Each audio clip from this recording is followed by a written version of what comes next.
যদি তোমরা আল্লাহকে ভালোবাসতে চাও ফাত্তাবিউনি, আমি নবী মুহাম্মদুর রাসূলুল্লাহ সাল্লাল্লাহু আলাইহি ওয়াসাল্লামের অনুকরণ করো। যদি আমি নবী মুহাম্মদুর রাসূলুল্লাহ সাল্লাল্লাহু আলাইহি ওয়াসাল্লামের অনুকরণ করে দুনিয়া থেকে বিদায় নিতে পারো, আল্লাহ পাক রব্বুল আলামিন তোমাদের জন্য দুইটি পুরস্কারের ওয়াদা দেন। নাম্বার 1, ইউহিব্বুকুমুল্লাহ। আল্লাহ পাক রব্বুল আলামিন বলেন যে আল্লাহ পাক রব্বুল আলামিন তোমাদের সবাইকে ভালোবাসার পাত্র বানিয়ে নেবেন। 2 নাম্বার, আল্লাহ পাক রব্বুল আলামিন দুনিয়ার মানুষদেরকে জানাইয়া দেয় ওয়া ইয়াগফির লাকুম যুনুবাকুম। আল্লাহ পাক রব্বুল আলামিন দুনিয়ার সমস্ত মানুষের সমস্ত গুনাহগুলোকে মুহূর্তের মধ্যেই মাফ করে দিবে। মুহতারাম হাজিরিন, নবীজি সাল্লাল্লাহু আলাইহি ওয়াসাল্লামের অনুকরণ করা এত সহজ বিষয় নয়। আল্লাহর রাসূল সাল্লাল্লাহু আলাইহি ওয়াসাল্লামের অনুকরণ প্রকৃতপক্ষে সাহাবায়ে কেরামই করেছেন, যার কারণে সাহাবায়ে কেরাম আল্লাহ পাক রব্বুল আলামিনের কাছে দুনিয়ার মধ্যে নবীদের পরে সবচেয়ে শ্রেষ্ঠ মানব হিসাবে ভূষিত হয়েছে। দুনিয়ার মধ্যে হযরত আদম আলাইহিস সালাতু ওয়াস সালাম থেকে নিয়ে আমাদের নবী সাইয়্যিদুল মুরসালিন, নবিউল আম্বিয়া, সাইয়্যিদুল আতকিয়া হযরত মুহাম্মদুর রাসূলুল্লাহ সাল্লাল্লাহু আলাইহি ওয়াসাল্লামের পরে পৃথিবীর মধ্যে সবচেয়ে সম্মানিত মানুষ কারা? সাহাবায়ে কেরাম রাদিয়াল্লাহু তাআলা আনহুম আজমাইন।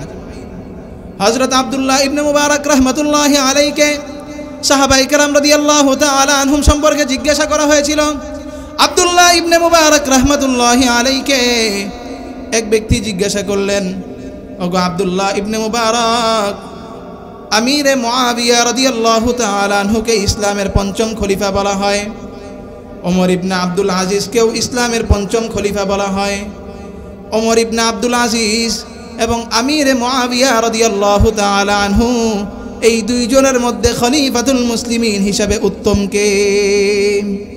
হযরত আব্দুল্লাহ ইবনে মুবারক রাহমাতুল্লাহি আলাইহি ডাক দিয়া বলেন, ভাই আমার, হযরত আমিরে মুআবিয়া রাদিয়াল্লাহু তাআলা আনহু তিনি আল্লাহর রাসূলের একজন সাহাবী। অপরদিকে ওমর ইবনে আব্দুল আজিজ তিনি আল্লাহর রাসূলকে সরাসরি দেখেননি, আল্লাহর রাসূলের সাহাবীদেরকে দেখেছেন, যার কারণে আব্দুল্লাহ ইবনে মুবারক রাহমাতুল্লাহি আলাইহি তিনি উত্তর দিয়ে বলেন যে ওমর ইবনে আব্দুল আজিজের সারা জীবনের আমলনামা আর আমিরে মুআবিয়া রাদিয়াল্লাহু তাআলা আনহু আল্লাহর রাস্তায় যুদ্ধ করতে গিয়ে যুদ্ধের ময়দান থেকে তার নাকের মধ্যে যেই ধুলাবালি প্রবেশ করেছে, এই ধুলাবালি যদি ওমর ইবনে আব্দুল আজিজের আমলনামার সামনে পেশ করা হয়, তাহলে ওমর ইবনে আব্দুল আজিজের আমলনামার চাইতে আমিরে মুআবিয়ার নাকের ধুলাবালি অনেক বড় হয়ে যাবে। এই জন্য সাহাবায়ে কেরাম তারা এমন বিশেষ মানুষ ছিলেন যাদের ব্যাপারে আল্লাহ পাক রব্বুল আলামিন কোরআনুল কারীমের মধ্যে অগণিত আয়াত তাদের প্রশংসার পক্ষে আল্লাহ পাক রব্বুল আলামিন অবতীর্ণ করেছেন। আল্লাহ পাক রব্বুল আলামিন কোরআনুল কারীমের মধ্যে বলেন, লাকাদ রাদিয়াল্লাহু আনিল মুমিনিনা ইয ইউবাইউনাকা তাহতা আশ-শাজারা ফাআলিমা মা ফি কুলুবিহিম ফাআনজালাস সাকিনাতা আলাইহিম ওয়া আসাবাহুম ফাতহান করিবা। আল্লাহ পাক রব্বুল আলামিন কোরআনুল কারীমের মধ্যে বলেন, লাকাদ রাদিয়াল্লাহু, আল্লাহ পাক রব্বুল আলামিন সন্তুষ্ট হয়ে গিয়েছেন আনিল মুমিনিনা, মুমিনদের উপরে, ইয ইউবাইউনাকা তাহতা আশ-শাজারা, যখন তারা আপনি রাসূলের হাতে গাছের নিচে হাত রেখে বাইআত গ্রহণ করেছে। ফাআলিমা মা ফি কুলুবিহিম, আল্লাহ তাআলা তাদের অন্তরের মধ্যে কি আছে পরিপূর্ণভাবে জেনে গিয়েছেন। ওয়া আনজালাস সাকিনাতা আলাইহিম, ফলে আল্লাহ পাক রব্বুল আলামিন সমস্ত সাহাবায়ে কেরামের উপরে প্রশান্তি নাজিল করেছেন। ওয়া আসাবাহুম ফাতহান করিবা, এবং আল্লাহ পাক রব্বুল আলামিন সমস্ত সাহাবায়ে কেরামদেরকে যুদ্ধের মধ্যে দ্রুত বিজয় দান করিয়ে দিয়েছেন। মুহতারাম হাজিরিন, সাহাবায়ে কেরাম রাদিয়াল্লাহু তাআলা আনহুম তারা আল্লাহ পাক রব্বুল আলামিনের দরবারে ঈমানের বহু পরীক্ষা দিয়েছেন। এই পরীক্ষা ত্যাগ স্বীকার করার কারণে আল্লাহ পাক রব্বুল আলামিন দুনিয়ার মধ্যে শুধুমাত্র সাহাবায়ে কেরামের প্রতি সন্তুষ্ট হয়ে ঘোষণা করেছেন রাদিয়াল্লাহু আনহুম ওয়া রাদু আন, যে আল্লাহ পাক রব্বুল আলামিন সাহাবায়ে কেরামের প্রতি সন্তুষ্ট, আর সাহাবায়ে কেরাম রাদিয়াল্লাহু তাআলা আনহুম আজমাইন আল্লাহ পাক রব্বুল আলামিনের ফয়সালার প্রতি সন্তুষ্ট। কিভাবে আল্লাহ পাক রব্বুল আলামিন সাহাবায়ে কেরামদের থেকে পরীক্ষা নিয়েছেন? বর্তমান সময়ের মধ্যে দুনিয়ার মধ্যে আমরা ভালো মানুষকে খারাপ মানুষকে যাচাই বাছাই করতে গেলে তার পোশাক পরিচ্ছদ দেখি, মানুষের উপরের অবস্থা দেখে মানুষটা মন্দ না ভালো আমরা যাচাই বাছাই করি।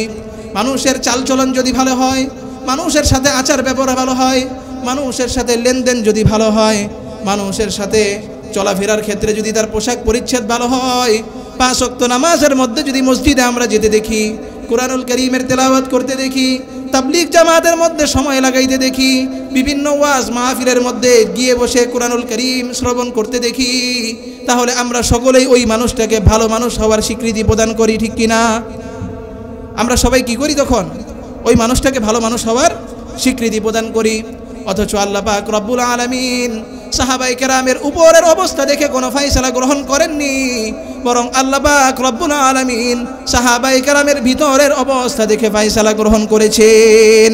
আল্লাহ পাক রব্বুল আলামিন কুরআনুল কারীমের মধ্যে বলেছেন, ক্বালাতিল আরাবু আমান্না, হে আমার হাবিব, আপনার পিছনে কিছু মানুষ আছে নামাজ পড়ে, আপনার পিছনে কিছু মানুষ আছে আপনার পিছনে চলতে থাকে, আপনি যেখানে যান তারাও আপনার সাথে সেখানে যায়, অথচ প্রকৃতপক্ষে তারা মুমিন নয়, তারা হলো মুমিন নামধারী মুনাফিক। এই জন্য দুনিয়ার মধ্যে আমরা মানুষদেরকে উপরের দিক বিবেচনা করে তার বাহ্যিক অবস্থা দেখে ভালো মন্দ যাচাই বাছাই করি। কারণ আমার প্রত্যেকটা মানুষ, আমরা তার অন্তরের মধ্যে কী আছে কোনো কিছু আমরা জানি? একটা মানুষের অন্তরের মধ্যে কী আছে আমরা কিছু জানি না। কারণ এই ইলম একমাত্র কার? ওয়াল্লাহু ইয়ালামু মা ফিস সুদূর। আল্লাহ পাক রব্বুল আলামিন প্রত্যেকটা মানুষের অন্তরের মধ্যে কি গোপন আছে সব কিছু জানেন। এই জন্য আল্লাহ পাক রব্বুল আলামিন কুরআনুল কারীমের মধ্যে জানিয়ে দেন, উলাইকাল্লাযীনা ইমতাহানাল্লাহু কুলুবাহুম লিত্তাকওয়া। সাহাবায়ে কেরাম তারা হলো এমন মানুষ, সাহাবায়ে কেরাম তারা হলো এমন মানুষ, ইমতাহানাল্লাহু কুলুবাহুম লিত্তাকওয়া, যাদের অন্তরকে আল্লাহ পাক রব্বুল আলামিন পরীক্ষা নিরীক্ষার জন্য বারবার যাচাই বাছাই করেছেন। সাহাবায়ে কেরামের সামনে বিভিন্ন লোভনীয় প্রস্তাব পেশ করা হয়েছে। সাহাবায়ে কেরাম রাদিয়াল্লাহু তাআলা আনহুম, তাদের সামনে আল্লাহ পাক রব্বুল আলামিন বিভিন্ন মুসিবত দাঁড় করিয়েছেন। এই প্রত্যেকটা মুসিবত অতিক্রম করে, প্রত্যেকটা ধাপকে আস্তে আস্তে অতিক্রম করে সাহাবায়ে কেরাম রাদিয়াল্লাহু তাআলা আনহুম সফলতার চূড়ান্ত স্তরের মধ্যে পৌঁছেছেন। মুহতারাম হাজিরিন, এই জন্য মুজাহাদা করা ছাড়া, মেহনত করা ছাড়া, দিনের পথে চলা ব্যতীত কোনো মানুষ আল্লাহর নিকট চাওয়া ব্যতীত দিনের পথে সহজে চলতে পারে না। এই জন্যই তো আল্লাহ পাক রব্বুল আলামিন লিপিবদ্ধতার দৃষ্টিকোণ থেকে সর্বপ্রথম সূরাতুল ফাতিহা, এই সূরাতুল ফাতিহার মধ্যে বান্দাদেরকে শিক্ষা দিচ্ছেন, হে আমার বান্দা, যখন তুমি 5 ওয়াক্ত নামাজের মধ্যে দাঁড়িয়ে যাও, এই 5 ওয়াক্ত নামাজের মধ্যে প্রতি রাকাতে সূরাতুল ফাতিহা পাঠ করো। যদি ইমাম সাহেবের পিছনে তুমি নামাজ আদায় করো, ইমাম সাহেবের সূরাতুল ফাতিহা শোনো। এই সূরাতুল ফাতিহার মধ্যে আমি আল্লাহ তোমার জন্য একটা বিষয়ের শিক্ষা রেখেছি, সেটা হলো বান্দা, যখন তুমি নামাজের মধ্যে দাঁড়াবে তখন তুমি বলবে, ইহদিনাস সিরাতাল মুস্তাকিম, ইহদিনাস সিরাতাল মুস্তাকিম। হে আল্লাহ, আপনি আমাদেরকে সিরাতে মুস্তাকিমের উপর চলা সহজ করে দেন, হেদায়েতের পথে চলা আমাদের জন্য সহজ করে দেন। আল্লাহ বলতেছেন, কেমন হেদায়েতের পথে চলা তোমাদের জন্য সহজ করব? আল্লাহ পাক রব্বুল আলামিন বান্দাদেরকেই প্রশ্ন করার পরে বান্দাদের পক্ষ থেকে স্বাভাবিকভাবে উত্তর আসবে, আল্লাহ আপনি যত বড়, আপনার হিকমত তত বড়, আপনাকে এত সহজে চিনা যাবে না। সুতরাং আল্লাহ আপনি আমাদেরকে সিরাতে মুস্তাকিম কোনটা, সঠিক কোনটা একটু দেখিয়ে দেন। আল্লাহ পাক রব্বুল আলামিন আয়াতের পরের অংশে বলতেছেন, সিরাতাল্লাযীনা আনআমতা আলাইহিম, সেই পথ হলো এমন পথ যেই পথের মধ্যে আপনি নিয়ামত দান করেছেন। নিয়ামত আল্লাহ কাদেরকে দান করেছেন? 1 নাম্বার মিনান নাবিয়্যিন, নবীদেরকে দান করেছেন, ওয়াস সিদ্দিকিন, 2 নাম্বার সিদ্দিক যারা তাদেরকে দান করেছেন, 3 নাম্বার ওয়াস শুহাদা, যারা আল্লাহর রাস্তায় যুদ্ধ করতে গিয়ে শহীদ হয়ে গিয়েছেন তাদেরকে আল্লাহ দান করেছেন, 4 নাম্বার আস-সালিহিন, যারা নেককার তাদেরকে আল্লাহ দান করেছেন। এই জন্য সাহাবায়ে কেরামের ঈমান, তাদের আমল, আল্লাহর রাসূলের প্রতি ভালোবাসা, এটা অত্যন্ত মজবুত একটা বিষয় ছিল, সহজ কোনো বিষয় ছিল না।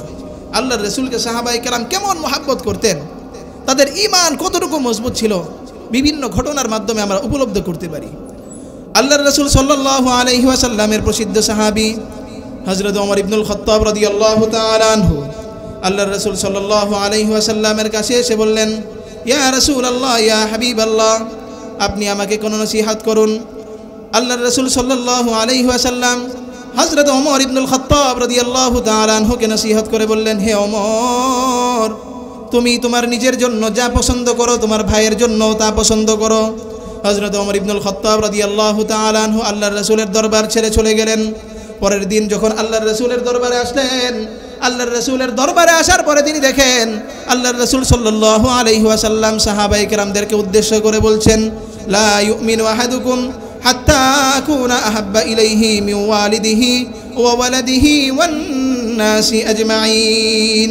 আল্লাহর হাবিব সাল্লাল্লাহু আলাইহি ওয়াসাল্লাম সমস্ত সাহাবায়ে কেরামদেরকে উদ্দেশ্য করে বলছেন, লা ইউমিনু আহাদুকুম, তোমাদের মধ্যে কোনো ব্যক্তি প্রকৃত ঈমানদার হতে পারবে না ততক্ষণ পর্যন্ত, হাত্তা আহাব্বা ইলাইহি, যতক্ষণ পর্যন্ত না আমি তার নিকট অধিক মহাব্বতের পাত্র হব, মিন ওয়ালিদিহি, তার বাবা মা থেকে, ওয়া ওয়ালাদিহি, তার সন্তান সন্ততি থেকে, ওয়ান নাসি আজমাইন, এবং দুনিয়ার সমস্ত মানুষের চাইতে। হযরত ওমর ইবনুল খাত্তাব রাদিয়াল্লাহু তাআলা আনহু আল্লাহর রাসূলের এই কথা শোনার পরে বলতেছেন, ইয়া রাসূলুল্লাহ, ইয়া হাবিবাল্লাহ, আমি তো আপনাকে অনেক ভালোবাসি, তবে আল্লাহর রাসূল, আমি আপনাকে ভালোবাসি কথা ঠিক, কিন্তু আমি আমার নিজের নফসের চাইতে, সন্তান সন্ততির চাইতে আপনাকে বেশি ভালোবাসি না। আল্লাহর হাবিব সাল্লাল্লাহু আলাইহি ওয়াসাল্লাম ডাক দিয়ে বললেন, ওমর, তুমি যদি আমাকে ভালোবাসো আর তোমার সন্তান সন্ততি এবং নিজের চাইতে বেশি ভালো না বাসো, তাহলে জেনে রাখো ওমর, এখনো পর্যন্ত তুমি প্রকৃতপক্ষে ঈমানদার হতে পারোনি। হযরত ওমর ইবনুল খাত্তাব রাদিয়াল্লাহু তাআলা আনহু আল্লাহর রাসূলের এই কথা শোনার পরে কাল বিলম্ব করলেন না, সাথে সাথেই আল্লাহর রাসূলকে ডাক দিয়ে বললেন, ইয়া রাসূলুল্লাহ, ইয়া হাবিবাল্লাহ, এই মুহূর্ত থেকে আমি ওমর আমার নিজের জীবনের চাইতেও আপনাকে বেশি ভালোবাসি। আল্লাহর হাবিব সাল্লাল্লাহু আলাইহি ওয়াসাল্লাম ডাক দিয়ে বললেন, ওমর, বাস্তবিক পক্ষে যদি তুমি আমাকে ভালোবেসে থাকো, হে ওমর, জেনে রাখো তোমার এই ভালোবাসা কাল কিয়ামতের বিভীষিকাময় ময়দানে আমি রাসূলের পক্ষ থেকে সুপারিশ লাভের জন্য যথেষ্ট হবে। এই জন্যই তো পরবর্তীতে এক ঘটনার মধ্যে জানা যায় আল্লাহর হাবিব সাল্লাল্লাহু আলাইহি ওয়াসাল্লাম হযরত ওমর ইবনুল খাত্তাব রাদিয়াল্লাহু তাআলা আনহুকে একদিন ডাইকে বলতেছেন, হে ওমর, আমি যখন মেরাজের রজনীতে ভ্রমণে গেলাম, মেরাজের রজনীতে ভ্রমণে যাওয়ার পরে আমি জান্নাতের মধ্যে অত্যন্ত সুন্দর একটি প্রাসাদ দেখতে পেলাম, ঘর দেখতে পেলাম। জান্নাতের মধ্যে সুন্দর প্রাসাদ ঘরটি দেখার পরে আমার অন্তরের মধ্যে সৃষ্টি হলো যে এই ঘরটি কার জন্য নির্মিত হয়েছে আমি একটু জানবো। সাথে সাথে আমার চাহনি দেখে এই ঘরের দিকে যখন আমি তাকালাম, আমার তাকানোর অবস্থা দেখে ফেরেশতা আমাকে ডাক দিয়া বলে, ইয়া রাসূলুল্লাহ, ইয়া হাবিবাল্লাহ, এই ঘরটা আপনার চোখের মধ্যে লেগেছে, আপনার মনোমুগ্ধ হয়েছে, এই ঘরটা কার আপনি কি জানেন? আল্লাহর রাসূল ডাক দিয়া বলেন, না, এই ঘরটা কার আমি জানি না। ফেরেশতা ডাক দিয়া বলে, ইয়া রাসূলুল্লাহ, ইয়া হাবিবাল্লাহ, এই ঘরটা আর কারো নয়, এই ঘরটা আপনার উম্মতের মধ্য থেকে হযরত ওমরের। এই জন্য আল্লাহর হাবিব সাল্লাল্লাহু আলাইহি ওয়াসাল্লাম ওমর রাদিয়াল্লাহু তাআলা আনহুকে একবার দুইবার নয়, তিনবার জান্নাতের সার্টিফিকেট প্রদান করেছেন। এক মজলিসের মধ্যে আল্লাহর রাসূল বলেন, আবু বকর ফিল জান্নাহ, ওমর ফিল জান্নাহ, ওসমান ফিল জান্নাহ, তালহা ফিল জান্নাহ, জুবায়ের ফিল জান্নাহ। একে একে আবু বকর থেকে শুরু করে নিয়ে 10 জন সাহাবীর নাম ঘোষণা করে আল্লাহর রাসূল বলেন, এই 10 জন সাহাবী দুনিয়ার মধ্যে জান্নাতের সার্টিফিকেট প্রাপ্ত। মোহতারাম হাজিরিন, শুধুমাত্র এই 10 জন সাহাবী নয়, বরং অসংখ্য অগণিত সাহাবীকে আল্লাহর রাসূল সাল্লাল্লাহু আলাইহি ওয়াসাল্লাম দুনিয়ার মধ্যে জান্নাতের সার্টিফিকেট প্রদান করেছেন। আল্লাহর রাসূল সাল্লাল্লাহু আলাইহি ওয়াসাল্লাম একদিন এক মজলিসের মধ্যে বসা ছিলেন। ওই মজলিসের মধ্যে বসা থাকা অবস্থায় সাহাবায়ে কেরামদেরকে উদ্দেশ্য করে বললেন, হে আমার সাহাবায়ে কেরাম, আজকে এই মজলিসের মধ্যে এমন এক ব্যক্তির আগমন ঘটবে যেই ব্যক্তি জান্নাতি হবে। সমস্ত সাহাবায়ে কেরাম আল্লাহর রাসূলের কথা শোনার পরে একেবারে নীরব দৃষ্টিতে তাকিয়ে রইলেন, কোন ব্যক্তির আগমন ঘটে একটু দেখবেন। কিছুক্ষণ পরে দেখলেন যে এক ব্যক্তি সুন্দর করে ওযু করে আল্লাহর রাসূলের মজলিসের মধ্যে পিছে এসে বসে গেল। আল্লাহর রাসূল সাল্লাল্লাহু আলাইহি ওয়াসাল্লাম ওই ব্যক্তিকে সালাম প্রদান করলেন, কিন্তু কোনো ধরনের কথা বললেন না। প্রথম দিন চলে গেল, দ্বিতীয় দিন যখন আবার ফিরে আসলো, আল্লাহর রাসূল সাল্লাল্লাহু আলাইহি ওয়াসাল্লাম আগের দিনের ন্যায় আবার মজলিসের মধ্যে ঘোষণা দিয়ে বললেন, অল্প কিছুক্ষণের মধ্যেই এমন এক ব্যক্তির আগমন এই মজলিসের মধ্যে ঘটবে যেই ব্যক্তি সরাসরি দুনিয়ার মধ্য থেকেই জান্নাতের সুসংবাদ প্রাপ্ত হবে। আল্লাহর রাসূল সাল্লাল্লাহু আলাইহি ওয়াসাল্লামের এই কথা শোনার পরে আবার সাহাবায়ে কেরাম অবলোক দৃষ্টিতে তাকিয়ে রইলেন এই ব্যক্তিকে। আল্লাহর রাসূল সাল্লাল্লাহু আলাইহি ওয়াসাল্লামের এই কথা শোনার পরে সাহাবায়ে কেরাম যখন তাকিয়ে রইলেন, দেখলেন গতকালকে যেই ব্যক্তি এই মজলিসের মধ্যে এসেছে, আজকে আবার ওই ব্যক্তি এই মজলিসের মধ্যে সবার সামনে এসে বসেছে। তখনও সাহাবায়ে কেরাম কোনো কথা বললেন না, একেবারে চুপচাপ। তৃতীয় দিন আবার একইভাবে আল্লাহর রাসূল বললেন, আজকে আমার মজলিসের মধ্যে এমন এক ব্যক্তির আগমন ঘটবে যেই ব্যক্তি দুনিয়ার মধ্যে জান্নাতের সার্টিফিকেট প্রাপ্ত হবে। সমস্ত সাহাবায়ে কেরাম নীরবতা অবলম্বন করলেন। কিছুক্ষণ পরে দেখলেন গত 2 দিন যাবৎ যেই ব্যক্তি আল্লাহর রাসূল সাল্লাল্লাহু আলাইহি ওয়াসাল্লামের দরবারে এসেছে, ওই ব্যক্তি আজও আল্লাহর রাসূল সাল্লাল্লাহু আলাইহি ওয়াসাল্লামের দরবারে এসেছে। টানা কয়দিন? 3 দিন। প্রথম দিন যেই ব্যক্তির কথা, দ্বিতীয় দিন একই ব্যক্তির কথা, তৃতীয় দিন একই ব্যক্তির কথা আল্লাহর রাসূল বললেন। টানা 3 দিন এই ব্যক্তি আল্লাহর রাসূলের মজলিসে আসলেন। আল্লাহর রাসূল তাকে জান্নাতের সার্টিফিকেট প্রদান করলেন। সাহাবীদের মধ্যে হযরত আব্দুল্লাহ ইবনে ওমর রাদিয়াল্লাহু তাআলা আনহু তিনি চিন্তা করলেন, এই ব্যক্তিকে বরাবর 3 দিন আল্লাহর রাসূল জান্নাতের সার্টিফিকেট প্রদান করলেন, এই ব্যক্তির ভিতরে কি এমন আছে যে 3 দিন আল্লাহর রাসূল তাকে টানা জান্নাতের সার্টিফিকেট প্রদান করলেন? কারণটা কি একটু জানার দরকার। হযরত আব্দুল্লাহ ইবনে ওমর রাদিয়াল্লাহু তাআলা আনহু ওই ব্যক্তি আনসারী সাহাবী ছিলেন। তার বাড়ির মধ্যে যাওয়ার পরে বললেন, ভাই আমার বাবার সাথে আমার অনেক ঝগড়া হয়েছে, আমার বাবার সাথে ঝগড়া হওয়ার কারণে আমি এখন আমার বাড়িতে যেতে চাই না, তোমার বাড়িতে কয়েকদিন আমি মুসাফির হিসাবে থাকতে চাই। ওই আনসারী সাহাবী বললেন, ঠিক আছে ভাই, তুমি আমার বাড়িতে থাকতে পারো। হযরত আব্দুল্লাহ ইবনে ওমর রাদিয়াল্লাহু তাআলা আনহু লাগাতার 1 দিন, 2 দিন, 3 দিন পর্যন্ত ওই ব্যক্তির বাড়িতে রইলেন। 3 দিন পর্যন্ত ওই ব্যক্তির বাড়িতে থাকার পরে কোনো ফলাফল পাইলেন না। 3 দিন যখন শেষ হয়ে গেল, বাড়ি থেকে যখন বিদায় গ্রহণ করবে আব্দুল্লাহ ইবনে মুবারক রাহমাতুল্লাহি আলাইহি, হযরত আব্দুল্লাহ ইবনে ওমর রাদিয়াল্লাহু তাআলা আনহু তখন ওই আনসারী সাহাবীকে ডাক দিয়ে বললেন, ভাই গত 3 দিন যাবত তোমার বাড়িতে আমি অবস্থান করলাম। এই 3 দিন অবস্থান করার পরে আমি তোমার মধ্যে এমন কোন আমল দেখতে পাইলাম না যে আমলের কারণে তুমি জান্নাতে যাইবে।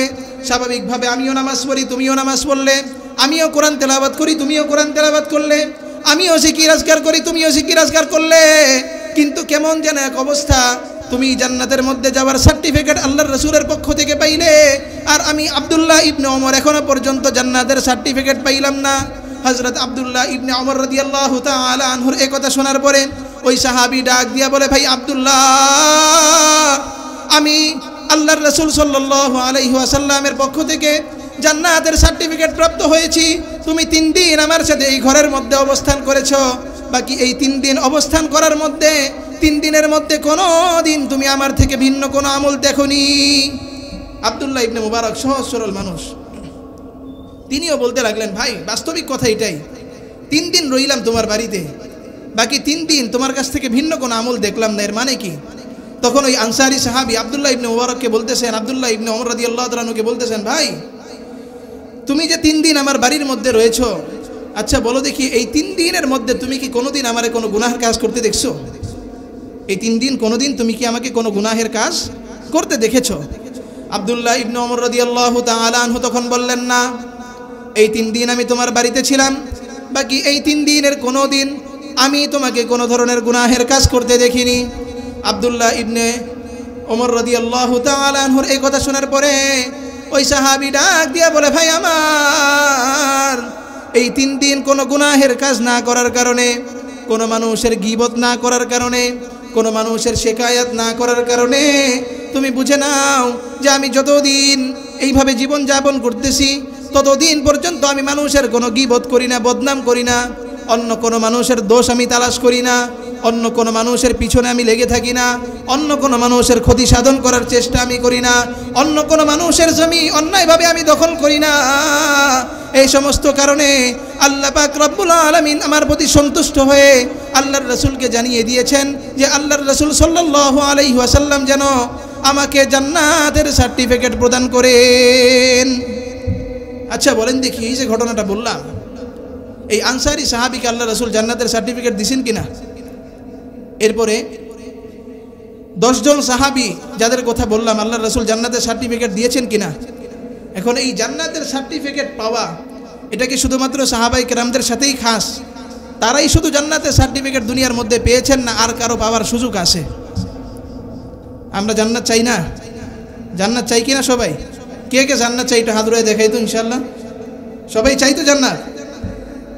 এই জন্য আল্লাহর রাসূল সাল্লাল্লাহু আলাইহি ওয়াসাল্লাম তিনি বলেন, যেই ব্যক্তি আমার সাহাবায়ে কেরামদেরকে ভালোবাসবে সেই জন্য কেমন আমি রাসূলকে ভালোবাসলো। অপরদিকে আল্লাহ পাক রব্বুল আলামিন আবার কোরআনুল কারীমের মধ্যে কি বললেন, কুল ইন কুনতুম তুহিব্বুনাল্লাহ, হে নবী আপনি দুনিয়ার মানুষদেরকে জানিয়ে দিন, তোমরা যদি আমি আল্লাহকে ভালোবাসতে চাও, ফাত্তাবিউনি, আমি নবী মুহাম্মাদের অনুসরণ করো, ইউহিব্বুকুমুল্লাহ, তাহলে তোমাদেরকে আল্লাহ ভালোবাসবেন।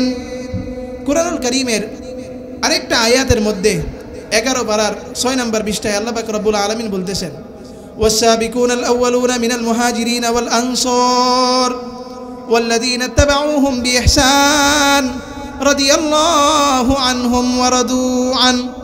ওয়াস-সাবিকুনাল আউয়ালুনা মিনাল মুহাজিরিনা ওয়াল আনসার, যারা অগ্রগামী হয়ে গিয়েছে পূর্বদের মধ্যে মুহাজির এবং আনসারী সাহাবীদের মধ্য থেকে, ওয়াল্লাযীনা ইত্তাবাউহুম বিইহসান, এবং যারা মুহাজির এবং আনসারী সাহাবীদের অনুসরণ করে উত্তম রূপে।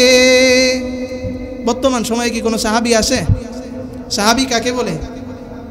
মান লাকিয়ান নবিয়্য সাল্লাল্লাহু আলাইহি ওয়াসাল্লাম বিঈমানিন ওয়া মাতা আলা হায়াতিল ঈমান হালাতিল ঈমান। মান লাকিয়ান নবিয়্য সাল্লাল্লাহু আলাইহি ওয়াসাল্লাম বিঈমানিন, যেই ব্যক্তি জীবদ্দশায় ইমানদার অবস্থায় আল্লাহর রাসূলের সাক্ষাৎ লাভ করেছে। এখন প্রশ্ন জাগতে পারে যে কোন সাহাবায়ে কেরাম তো অন্ধ ছিলেন, অন্ধ ছিলেন না? তো অন্ধ থাকলে আল্লাহর রাসূলকে দেখলেন কিভাবে? তিনি তো সাহাবী হবেন না। এই জন্য সাহাবীর ভিন্ন আরেকটা সংজ্ঞা আছে, সেটা হলো আল্লাহর রাসূল সাল্লাল্লাহু আলাইহি ওয়াসাল্লাম যে সমস্ত সাহাবায়ে কেরামদেরকে ইমানদার অবস্থায় দেখেছেন তারাও সাহাবী। সুতরাং এখন কোনো সাহাবী বাকি নেই।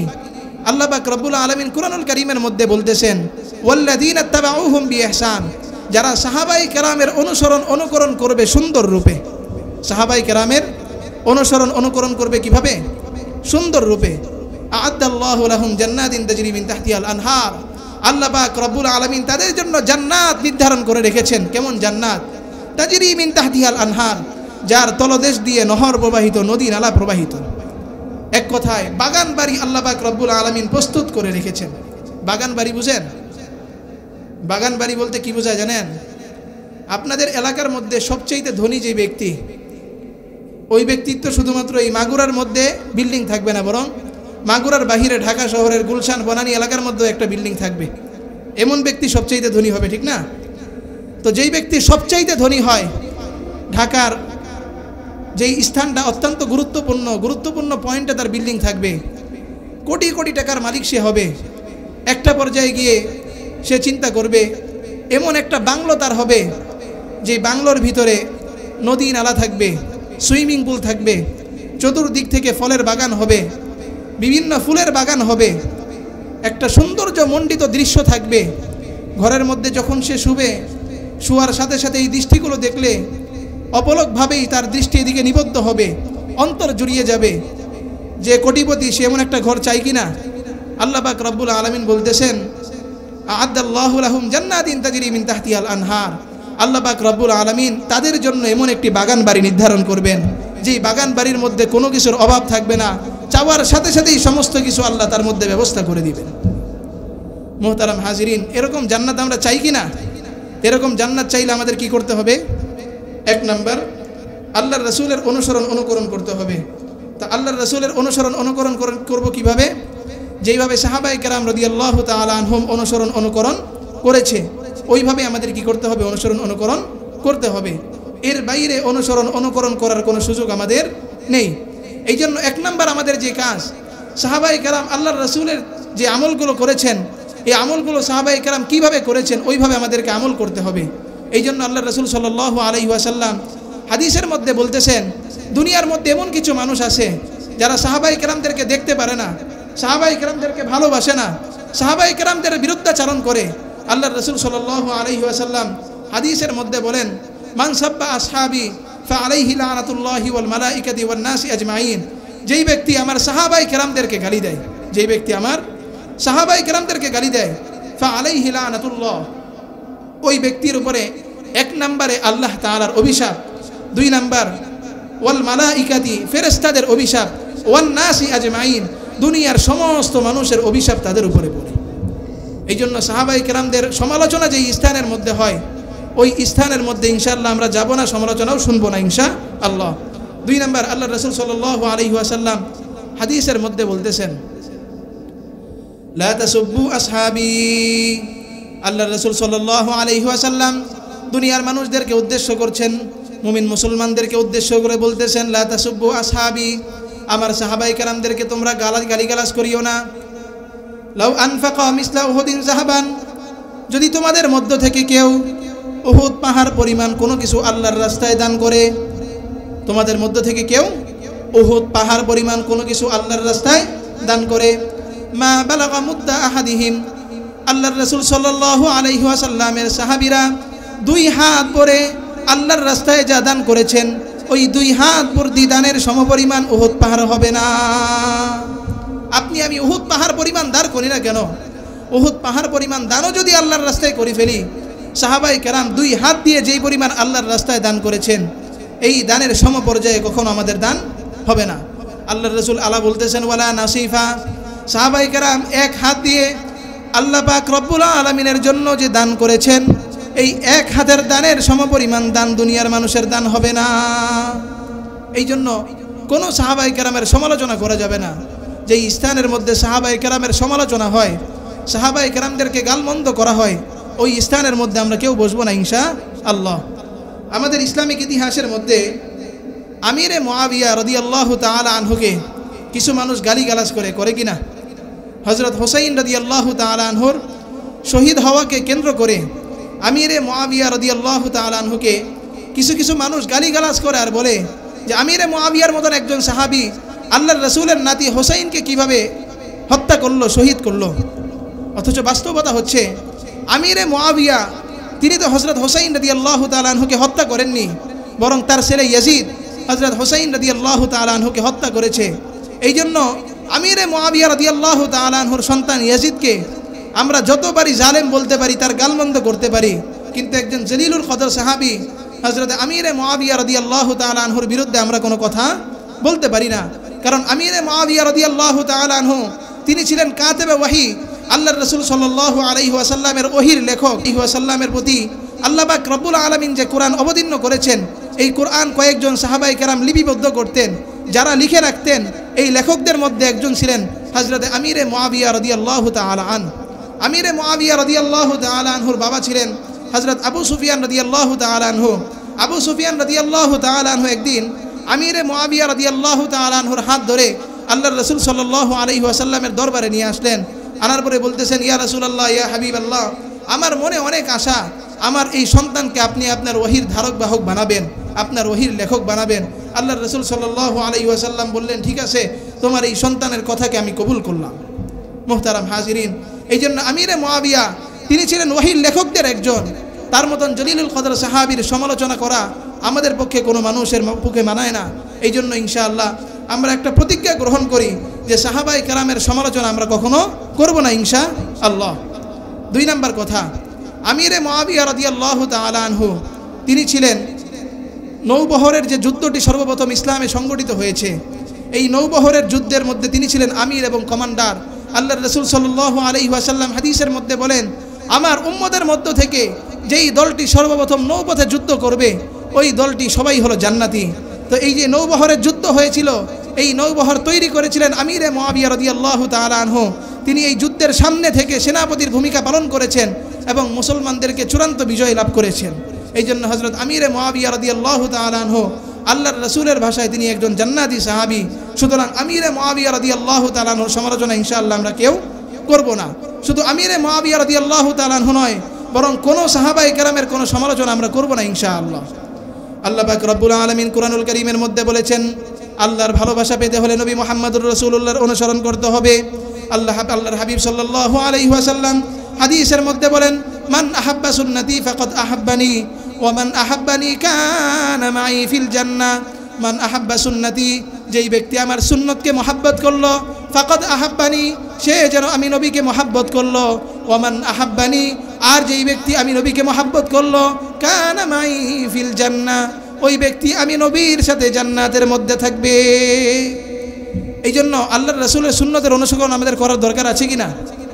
আপনার দাড়ি আমার দাড়ি যদি আল্লাহর রসুলের দাড়ির মতন হয়, আপনার পোশাক আমার পোশাক যদি আল্লাহর রসুলের পোশাক পরিচ্ছেদের মতন হয়, আপনার টুপি আমার টুপি যদি আল্লাহর রসুলের টুপির মতন হয়, আপনার চুলের কাটিং আমার চুলের কাটিং যদি আল্লাহর রসুল সাল্লাল্লাহু আলাইহি ওয়াসাল্লামের মতন হয়, তাহলে আল্লাহর রসুলের জান্নাত পাওয়া, আল্লাহর রসুলের পক্ষ থেকে সুপারিশ পাওয়া আমাদের জন্য অতি সহজ বিষয়। আল্লাহর হাবিব সাল্লাল্লাহু আলাইহি ওয়াসাল্লাম হাদিসের মধ্যে বলেছেন, মান তামাসসাকা বিসুন্নতি ইনদা ফাসাদি উম্মতি ফালাহু মিআতু আজরি শাহীদিন। যেই ব্যক্তি ফিতনা ফাসাদের জামানায় আমি রাসূলের একটি সুন্নতকে আঁকড়ে ধরে রাখবে, ওই ব্যক্তি একটি সুন্নাতের উপর আমল করার কারণে 100 গলাকাটা শহীদের সওয়াব লাভ করবে। সুবহানাল্লাহ, জোরে বলি ভাই। সুবহানাল্লাহ বললে কি লস আছে নাকি সুবহানাল্লাহর ফজিলতে বলতে হবে? হাদিসের মধ্যে এসেছে আল্লাহর রাসূল সাল্লাল্লাহু আলাইহি ওয়াসাল্লাম বলেছেন, মান ক্বালা সুবহানাল্লাহ মাররাতান আও আলহামদুলিল্লাহ মাররাতান, যেই ব্যক্তি একবার সুবহানাল্লাহ অথবা একবার আলহামদুলিল্লাহ বলবে, গুরিসা লাহু গরসুন ফিল জান্নাহ ওয়া ফি রিওয়ায়াতিন গুরিসা লাহু শাজারাতুন ফিল জান্নাহ। একবার সুবহানাল্লাহ একবার আলহামদুলিল্লাহ বলার কারণে ওই ব্যক্তির আমলনামার মধ্যে জান্নাতি একটি গাছ বরাদ্দ করে দেওয়া হবে। জান্নাতের ময়দানটা একেবারে মরুভূমির মতন খোলামেলা ময়দান। দুনিয়ার মধ্যে যেমন আমরা প্রথমে একটা জমি কিনি, জমি কেনার পরে আস্তে আস্তে জমি ভরাট করি, যদি নিচু জমি হয় ভরাট করার পরে এই জমির মধ্যে আস্তে আস্তে বাড়ি করি, বাড়ি করতে গিয়ে যত কিছুর প্রয়োজন আছে সব কিছুর ব্যবস্থা আমরা করি কি না? অনুরূপভাবে জান্নাত যারা পাবে, এই জান্নাত হবে বিরান একটা ভূমি, বিশাল মরুভূমির মতন বিশাল একটা জায়গা। এই জায়গাকে দুনিয়ার নেক আমলের মাধ্যমেই সাজাতে হবে। যেমন একবার সুবহানাল্লাহ বললেন, তো এই জান্নাতের বিরান ভূমির মধ্যে একটি গাছ আল্লাহ পাক রব্বুল আলামিন রোপণ করে দিবেন। আরেক হাদিসের মধ্যে আল্লাহ রাসূল বলেন, ওয়া সুবহানাল্লাহি ওয়াল হামদুলিল্লাহ তামলাআনে আও তামলাউ মা বাইনাস সামাওয়াতি ওয়াল আরদ। কোন ব্যক্তি যদি একবার সুবহানাল্লাহ বলে আর একবার আলহামদুলিল্লাহ বলে, তাহলে একবার সুবহানাল্লাহ এবং একবার আলহামদুলিল্লাহ পড়ার কারণে আসমান এবং জমিনের মাঝখানে যে খালি জায়গাটুকু আছে, এই খালি জায়গাটুকুকে আল্লাহ পাক রব্বুল আলামিন সওয়াব দ্বারা পরিপূর্ণ করে দেন। এই জন্য সুবহানাল্লাহ আরেকটু জোরে বলি, সবাই বলি সুবহানাল্লাহ, আরো জোরে বলি সুবহানাল্লাহ। সহিহুল বুখারীর সর্বশেষ হাদিস, আল্লাহর রাসূল সাল্লাল্লাহু আলাইহি ওয়াসাল্লাম বলেছেন, কালিমাতানে হাবিবাতানে ইলার রহমান খফিফাতানে আলাল লিসান সাকিলাতানে ফিল মিজান সুবহানাল্লাহি ওয়া বিহামদিহি সুবহানাল্লাহিল আযীম। আল্লাহর রাসূল সাল্লাল্লাহু আলাইহি ওয়াসাল্লাম হাদিসে বলতেছেন, কালিমাতানে হাবিবাতানে ইলার রহমান, দুইটি কালিমা যেটা আল্লাহ তাআলার নিকট অতি পছন্দনীয়। কি ভাই? দুইটি কালিমা আল্লাহ তাআলার নিকট অতি পছন্দনীয়। খফিফাতানে আলাল লিসান, যে দুইটি কালিমা জবানে উচ্চারণ করতে একেবারেই সহজ। সাকিলাতানে ফিল মিজান, কিন্তু মিজানের পাল্লার মধ্যে এই দুইটি বাক্য অনেক বেশি ভারী হবে। আল্লাহ রাসূল সাল্লাল্লাহু আলাইহি ওয়াসাল্লাম বলেন, এই দুইটি বাক্য হচ্ছে, এক নাম্বার সুবহানাল্লাহি ওয়া বিহামদিহি, দুই নাম্বার সুবহানাল্লাহিল আযীম। সবাই বলি সুবহানাল্লাহি ওয়া বিহামদিহি সুবহানাল্লাহিল আযীম, সুবহানাল্লাহি ওয়া বিহামদিহি সুবহানাল্লাহিল আযীম। আল্লাহর রাসূল সাল্লাল্লাহু আলাইহি ওয়াসাল্লাম তার পুরা জীবনটা ছিল নেক আমলের দ্বারা পরিপূর্ণ একটা জীবন। আল্লাহর রাসূল সাল্লাল্লাহু আলাইহি ওয়াসাল্লাম যে কোনো কাজ করার ক্ষেত্রে আল্লাহ পাক রব্বুল আলামিনের সাহায্য কামনা করে ওই কাজ করতেন। এমনকি টয়লেটে যাওয়ার পরে, টয়লেট থেকে আল্লাহ রাসূল যখন বের হইতেন তখন দোয়া পড়তেন, গুফরানাকা আলহামদুলিল্লাহিল্লাযী আযহাবা আন্নিল আযা ওয়া আফানি। টয়লেট থেকে বের হওয়ার সাথে সাথে দোয়া করতেন, গুফরানাক, হে আল্লাহ আমি আপনার নিকট ক্ষমা চাই। তো এই দোয়ার পরিপ্রেক্ষিতে সাহাবায়ে কেরাম জিজ্ঞাসা করেছিলেন, আল্লাহর রাসূল আপনি আল্লাহর নিকট এত মাফ চান কেন? আপনার পূর্বের পরের সমস্ত গুনাহ তো আল্লাহ এমনিই মাফ করে দিয়েছেন, তারপরও আপনি আল্লাহর নিকট এত মাফ চান কেন? আল্লাহর রাসূল সাল্লাল্লাহু আলাইহি ওয়াসাল্লাম বলে, হে আমার সাহাবায়ে কেরাম, আমার তো ভয় হয় যে টয়লেটে যাওয়ার পরে, ইস্তেনজায় যাওয়ার পরে যে সময়টা আমার অতিবাহিত হয়েছে, এই সময়টা তো আমি আল্লাহ তাআলার শুকরিয়া আদায় করতে পারিনি, কৃতজ্ঞতা প্রকাশ করতে পারিনি। না জানি এই সময়টুকু কৃতজ্ঞতা প্রকাশ না করার কারণে আল্লাহ আমাকে পাকড়াও করেন কিনা। মুহতারাম হাজিরিন, আরেক হাদিসের মধ্যে আসছে, আল্লাহ রাসূল সাল্লাল্লাহু আলাইহি ওয়াসাল্লাম সাহাবায়ে কেরামদেরকে বলতেছেন, হে আমার সাহাবায়ে কেরাম, আফালা আকুনা আবদান শাকুরা, আমি কি আল্লাহর কৃতজ্ঞতা প্রকাশকারী বান্দা হব না? সাহাবায়ে কেরাম রাদিয়াল্লাহু তাআলা আনহুম বললেন, ওগো আল্লাহর রাসূল, আপনার জীবনে তো কোনো গুনাহ নাই, তাহলে আপনি দৈনিক কয়দিন ইস্তেগফার পাঠ করেন? আল্লাহর রাসূল সাল্লাল্লাহু আলাইহি ওয়াসাল্লাম বলতেছেন, ইন্নী আতুবু ইলাল্লাহ, আমি আল্লাহর নিকট তওবা করি কুল্লা ইয়াউমিন, প্রত্যেক দিন ৭০ মাররা, ৭০ বার। আল্লাহর নিকট প্রতিদিন আমি কয়বার তওবা করি? ৭০ বার তওবা করি। তাহলে একটু চিন্তা করে দেখেন, আল্লাহর রাসূল সাল্লাল্লাহু আলাইহি ওয়াসাল্লাম যার পূর্বের পরের কোনো গুনাহ নেই, এই গুনাহ না থাকার পরেও প্রত্যেক দিন যদি তিনি ৭০ বার তওবা করতে পারেন, আপনি আমি উম্মত হিসাবে আমাদের প্রতিদিন কি পরিমাণ তওবা করার দরকার? বলেন কি পরিমাণ তওবা করার দরকার? দিনের আলোতে, রাতের আধারে, প্রকাশ্যে গোপনে কত গুনাহ আমরা করেছি। এই গুনাহগুলো যদি আল্লাহ প্রকাশ করে দিতেন, দুনিয়ার মধ্যে আমাদের মুখ দেখানোর কোনো অবস্থা ছিল? এই উম্মতের পূর্বের উম্মতের অবস্থা ছিল, তারা যখন কোনো গুনাহ করতেন, এই গুনাহকে আল্লাহ পাক রব্বুল আলামিন সকাল হওয়ার সাথে সাথেই তাদের ঘরের দরজার মধ্যে লাগিয়ে দিতেন, অমুক ব্যক্তি রাতের আধারে অমুক স্থানের মধ্যে এই গুনাহের কাজটি করেছে। একটু চিন্তা করে দেখেন, পূর্বের জামানার মতন অবস্থা যদি আমাদের বর্তমান জামানায় থাকতো, তাহলে রাতের আধারে গুনাহ করার পরে দিনের আলোতে মানুষের সামনে আমরা মুখ দেখাতে পারতাম না। অথচ আল্লাহ পাক রব্বুল আলামিন হাদিসে কুদসির মধ্যে স্পষ্ট বলতেছেন, ইয়া আদম কুল্লুকুম খাতিউন ইল্লা মান আখতানি। আল্লাহর হাবিব সাল্লাল্লাহু আলাইহি ওয়াসাল্লাম হাদিসে কুদসির মধ্যে আল্লাহ পাক রব্বুল আলামিনের পক্ষ থেকে জানিয়ে দিতেছেন, হে আমার বান্দারা, তোমরা প্রত্যেকেই হলো গুনাহগার, ফাস্তাগফিরুনি আগফির লাকুম। আমি মালিকের কাছে তওবা করো, আমি মালিকের কাছে মাফ চাও, আমি মালিক তোমাদের সমস্ত গুনাহগুলোকে মাফ করে দিব। আল্লাহর হাবিব সাল্লাল্লাহু আলাইহি ওয়াসাল্লামকে সাহাবায়ে কেরাম জিজ্ঞাসা করলেন, ইয়া রাসূলুল্লাহ, ইয়া হাবিবাল্লাহ, যদি আমাদের গুনাহগুলো বাড়তে বাড়তে এত পরিমাণ গুনাহ হয় যে গুনার কারণে আল্লাহর কাছে তওবা করার মতন মুখ আমাদের না থাকে, আমরা কি করব? আল্লাহর হাবিব সাল্লাল্লাহু আলাইহি ওয়াসাল্লাম হাদিসের মধ্যে উম্মতদেরকে জানাইয়া দেয়, হে আমার উম্মতেরা, ইয়া ইবনা আদম ইন্নাকা মা দাউতানি রাজাউতানি গফারতু লাকা আলা মা কানা ফিকা ওয়ালা উবালি। আল্লাহ পাক রব্বুল আলামিন হাদিসে কুদসির মধ্যে তার বান্দাদেরকে ডাক দিয়ে বলতেছেন, হে আমার বান্দারা, তোমরা যদি আমি আল্লাহর কাছে আশা নিয়ে এবং অন্তরের মধ্যে ভয় রেখে তওবা করো, আমি আল্লাহ তোমাদের জীবনের সমস্ত গুনাহগুলোকে মুহূর্তের মধ্যে মাফ করে দিব। ওয়ালা উবালি, এই গুনাহ মাফ করার ক্ষেত্রে আমি আল্লাহ বিন্দু মাত্র কারো পরোয়া করব না। আল্লাহ পাক রব্বুল আলামিন আরো ডাক দিয়ে বলতেছেন, ইয়া ইবনা আদম লাউ বালাগাত যুনুবুকা আনানাস সামা। হে আদম সন্তান, তোমার গুনাহ যদি বাড়তে বাড়তে দুনিয়ার জমিন থেকে গুনাহ বাড়তে বাড়তে আনানাস সামা, আসমান পর্যন্ত গুনাহ চলে যায়, জমিন থেকে নিয়ে আসমান পর্যন্ত পুরা পৃথিবী ভর্তি যদি তোমার গুনাহ হয়, সুম্মাস্তাগফারতানি, এরপরে যদি আমি মালিকের কাছে তওবা করো, আমি মালিকের কাছে মাফ চাও, গফারতু লাকা আলা মা কানা ফিকা ওয়ালা উবালি, আমি আল্লাহ মুহূর্তের মধ্যে তোমার জীবনের সমস্ত গুনাহগুলো মাফ করে দিব, দুনিয়ার কোনো মানুষের বিন্দু মাত্র পরোয়া আমি করব না। এই জন্য আল্লাহর কাছে মাফ চাইতে, তওবা করতে কোনো লজ্জা আছে আমাদের?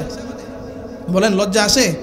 আজকের এই মাহফিল থেকে আমরা সবাই প্রতিজ্ঞাবদ্ধ হই যে ইনশাআল্লাহ দুনিয়ায় যেই কয়দিন জীবিত থাকব, নেক আমল করব, গুনাহের কাজ করব না ইনশাআল্লাহ। ছোট থেকে ছোট গুনাহ হলেও করব না, ছোট থেকে কোনো ছোট নেক আমল হলেও আমরা ছাড়বো না ইনশাআল্লাহ। এই যে ভাই দেখেন, আজকে সারা বাংলাদেশ ব্যাপী একটা ভূমিকম্প হয়েছে না? হয়েছে কি না? এমন ভূমিকম্প আমি আমার জীবনে কখনো দেখিনি। মুরব্বীরা যারা আছেন তারা দেখছেন কিনা আমি বলতে পারি না। আমাদের বাংলাদেশে এমন ভূমিকম্প হয়েছে কিনা আগে আমার জানা নেই। তো এই যে এমন ভূমিকম্পটা আজকে হলো, ছোটোখাটো একটা কিয়ামত হয়েছে কিনা বলেন? ঘর থেকে মানুষ বের হয়ে মাঠের মধ্যে দৌড়ে গেছে কিনা? আচ্ছা, ঘর থেকে যখন মানুষ বের হয়ে গেছে, বাবা কি তার সন্তানের প্রতি খেয়াল করছে? স্বামী তার স্ত্রীর প্রতি? বলেন, যার যার নিজের নিজের ইয়ানাফসি করতে করতে কিন্তু ঘর থেকে বের হয়ে গেছে। এই জন্য দুনিয়া কারো আপন নয়। আজকে দুনিয়া আমরা অনেক আপন মনে করতে পারি, সন্তানের জন্য দুনিয়ার মূল্যবান সময় দিতে পারি, অথচ আল্লাহ পাক রব্বুল আলামিনের বিধান পালন করার মতন সময় আমাদের হয় না। অথচ আল্লাহর হাবিব সাল্লাল্লাহু আলাইহি ওয়াসাল্লাম হাদিসের মধ্যে বলেন যে প্রত্যেকটা মানুষের জন্য উচিত যে প্রত্যেকটা মানুষের অঙ্গ প্রত্যঙ্গের মধ্যে জোড়া আছে কয়টি? 360টি। এই 360টির প্রত্যেকটি জোড়ার জন্য প্রতিদিন আল্লাহ পাক রব্বুল আলামিনের কাছে এক একটা জোড়ার জন্য এক একবার শুকরিয়া আদায় করার দরকার। এক একটা জোড়ার জন্য এক একবার শুকরিয়া আদায় করার দরকার। সাহাবায়ে কেরাম জিজ্ঞাসা করলেন, ইয়া রাসূলুল্লাহ, ইয়া হাবিবাল্লাহ, প্রতিদিন একজন বান্দা 360 বার শুকরিয়া আদায় করবে কিভাবে? অনেকের তো মনেও থাকবে না, আর গুনবে কিভাবে? প্রশ্ন আসে কিনা? হাতের মধ্যে গুনে গুনে শুকরিয়া আদায় করা সম্ভব? তখন আল্লাহর হাবিব সাল্লাল্লাহু আলাইহি ওয়াসাল্লাম সাহাবায়ে কেরামদেরকে জানিয়ে দিলেন, হে আমার সাহাবায়ে কেরাম, প্রতিদিন যখন তুমি 5 ওয়াক্ত নামাজ আদায় করবে, 5 ওয়াক্ত নামাজ আদায় করার পরে নামাজের স্থানের মধ্যে বসে একবার পাঠ করবে, আল্লাহুম্মা আইন্নি আলা যিকরিকা ওয়া শুকরিকা ওয়া হুসনি ইবাদাতিক। অর্থ হলো, আল্লাহুম্মা, হে আল্লাহ, আইন্নি, আপনি আমাকে তৌফিক দান করেন, আলা যিকরিকা, আপনার জিকির করার, ওয়া শুকরিকা, আপনার শুকরিয়া আদায় করার, ওয়া হুসনি ইবাদাতিক, আপনার যাবতীয় সমস্ত নেক আমলগুলো সুন্দরভাবে পালন করার। আল্লাহর হাবিব সাল্লাল্লাহু আলাইহি ওয়াসাল্লাম বলেন, কোনো ব্যক্তি যদি প্রতি ওয়াক্ত নামাজের পরে এই দোয়াটা একবার করে পাঠ করতে পারে, আল্লাহ পাক রব্বুল আলামিন শুকরিয়া আদায় করলে যেই পরিমাণ খুশি হইতেন, এর চাইতে বেশি খুশি ওই বান্দার প্রতি হয়ে যাবেন। এই জন্য এই দোয়াটা আমরা মুখস্থ করে যাবো আজকে ময়দান থেকে। নিয়ত করা যায় ইনশাআল্লাহ? একটু পড়ি সবাই আমার সাথে। আল্লাহুম্মা আইন্নি আলা যিকরিকা ওয়া শুকরিকা ওয়া হুসনি ইবাদাতিক। আল্লাহুম্মা আইন্নি আলা যিকরিকা ওয়া শুকরিকা ওয়া হুসনি ইবাদাতিক। ইনশাআল্লাহ এই দোয়াটা আমরা প্রতি ওয়াক্ত নামাজের পরে যাদের মুখস্থ হয়েছে তৌফিক হয় আমরা পড়ার চেষ্টা করব ইনশাআল্লাহ।